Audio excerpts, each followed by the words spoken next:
Salam vatandaşlar. Men şugun İran'ı doğanmıl Abdurrahman vatandaşımızın yalan oşkuğunu size okap vermekçi ve şu oşkuğunu dımlı duşu paylaşmanızı Türkmenlerden ullokan hayiş ediyor. Oşkuğunun adı korkok her günne bir ölüp direliyar. Neçe yaşayacaksın panı dünyada? Bukulup görecek mi? Çümüp korkuyunu.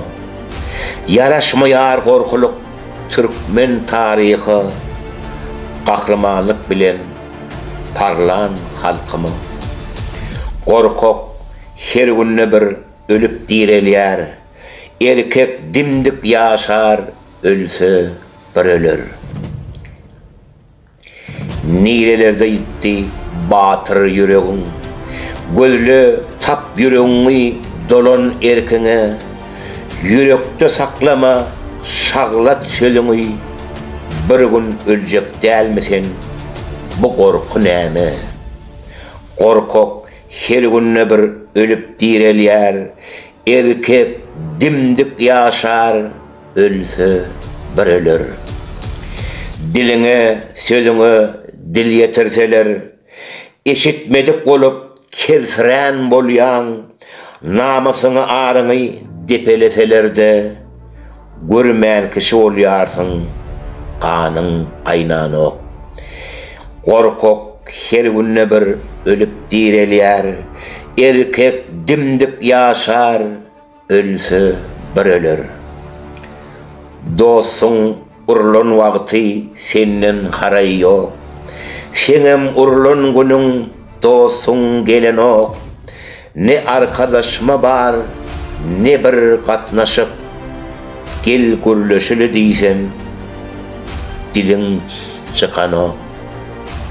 Korkok her günne bir ölüp direliyar. Erkek dimdik yaşar, ölse bir ölür. Nira yürücüğünü özün bilen ok. Top yalı depilyen bir oyun yalı. Otursalar oturyan, tursalar turyan. Sessiz gelip görsün hut oyun yalı. Korkok her günne bir ölüp direliyar. Erkek dimdik yaşar, ölse bir ölür.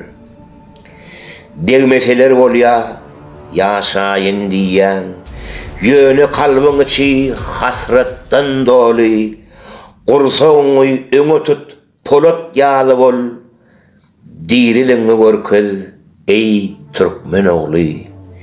Korkok her günne bir ölüp direliyar, erkek dimdik yaşar, ölse bir ölür. Sağ olun iyileşler, sağ olun vatandaşlar. Yeni bir gece karşı ediyen şu Abdurrahman'ın koşkusunu dımlı duşu paylaşmanızı ullokan sizden karşı ediyorum. Sizin önünüzde koşkusunu okuyup verin Kurban Ağa, Moskova.